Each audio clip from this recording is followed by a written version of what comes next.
Bonjour à tous, je vous propose d'aborder dans cette vidéo quelques généralités sur la maladie de Parkinson. Tout d'abord, une introduction où nous rappellerons des définitions et des notions générales à connaître, puis l'épidémiologie avec quelques estimations, et enfin l'étiologie de la maladie. La maladie de Parkinson est une affection neurodégénérative chronique lentement évolutive, d'origine le plus souvent inconnue. Il existe 4 phases, celle de début, d'état, avancée et tardives, qui seront détaillées dans une prochaine vidéo. Elles sont décrites car la maladie de Parkinson idiopathique est variable dans sa progression et son retentissement sur la qualité de vie. Cette pathologie est liée à une atteinte du système extra-pyramidal, essentiellement marquée au niveau des noyaux gris centraux, c'est-à-dire le striatum qui correspond au noyau caudé et le putamen, le pallidum et le thalamus, mais aussi des régions corticales, des noyaux sous-thalamiques et du système réticulé du tronc cérébral. Elle touche principalement les neurones dopaminergiques. Leur fonction est de fabriquer et libérer la dopamine, un neurotransmetteur indispensable au contrôle des mouvements du corps, en particulier des mouvements automatiques. Cette dégénérescence progressive a pour conséquence la mort neuronale par apoptose. La maladie de Parkinson débute 5 à 10 ans avant l'apparition des premiers symptômes cliniques, lorsqu'environ la moitié des neurones dopaminergiques a disparu. Elle est donc très longtemps asymptomatique, ce qui explique le retard du diagnostic. Elle touche l'ensemble des systèmes sérotoninergiques, qui a un rôle dans la régulation de l'humeur et l'émotivité, ainsi que de certains comportements alimentaires et sexuels. Le système noradrénergique, qui agit sur l'attention, la vigilance, le sommeil, les rêves et l'éveil. Le système cholinergique, impliqué dans la mémoire, l'apprentissage, l'activité musculaire et les fonctions végétatives.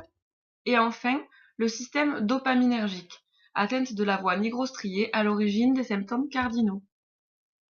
Chaque patient est donc particulier dans les signes qu'il présente. L'évolution de la maladie est propre à chacun et dépend de nombreux facteurs.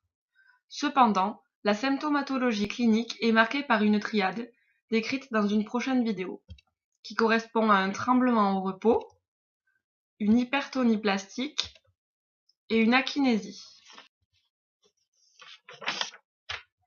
La maladie de Parkinson est au second rang des maladies neurodégénératives après la maladie d'Alzheimer. La maladie affecte principalement les personnes de plus de 60 ans, âge moyen de 58 ans. Cependant, 15% des Parkinsoniens débutent leur maladie avant 40 ans, début précoce, voire avant 20 ans, juvénile. Il existe également des formes génétiques rares, 5%, qui se manifestent plutôt avant l'âge de 40 ans. Elle atteint également les deux sexes. Le risque d'être atteint augmente avec l'âge. La France compte environ 100 000 Parkinsoniens sur son territoire. Sur la planète, 6,3 millions de personnes sont concernées. On estime également à 8 000 le nombre annuel de nouveaux cas en France, avec 15 personnes diagnostiquées sur 100 000 habitants et par an, et 300 000 le nombre annuel de nouveaux cas dans le monde. La maladie de Parkinson idiopathique peut avoir plusieurs origines.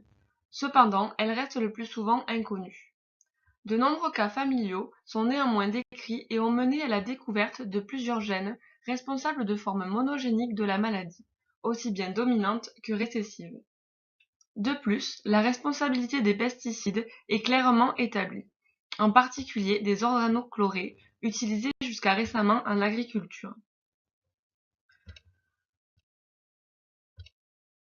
Pour plus d'informations, vous pouvez consulter l'ensemble de nos vidéos sur notre chaîne YouTube ou sur le site Kempi.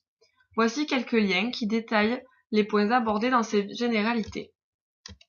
Je vous remercie de votre attention et à bientôt pour de prochaines vidéos.